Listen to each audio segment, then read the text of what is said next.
యెషయా ప్రవక్త కథ. యెషయా ఒక ప్రముఖ ప్రవక్త. దేవుని సందేశాలను ప్రజలకు చేరవేయడం అతని ముఖ్యమైన పని.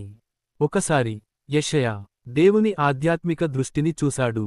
అతనికి దేవుని సింహాసనాన్ని చూసే అవకాశం కలిగింది.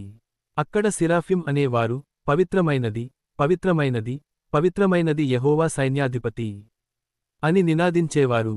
ఆ దృశ్యాన్ని చూసి యెషయా తన అశుద్ధతను గ్రహించి, నేను పాపిగా ఉన్నాను అని చెప్పాడు. మరొక ప్రవచనం గురించి. కాబట్టి కన్యా గర్భవతి అవుతుంది. ఆమె ఒక కుమారుడిని జన్మిస్తుంది. ఆయన పేరు ఇమ్మానుయేల్. జ్యోతులు ప్రజల ముందుగా వెలుగుతాయి. సింహం, గొర్రె పిల్లలు కలిసి ఉంటాయి. యెషయా పవిత్రతను పొందిన తరువాత దేవుడు అడిగాడు, నేను ఎవరిని పంపించగలను? మన కోసం ఎవరు పోతారు? యెషయా సమాధానం ఇచ్చాడు, నేను ఇక్కడ ఉన్నాను. నన్ను పంపించు. దీనితో యెషయా దేవుని సూత్రాల ద్వారా ప్రజలకు సందేశాలను అందించాడు. అతని ప్రవచనాలు ఇజ్రాయేల్ ప్రజలను పశ్చాత్తాపం మరియు రక్షణవంతమైన జీవితం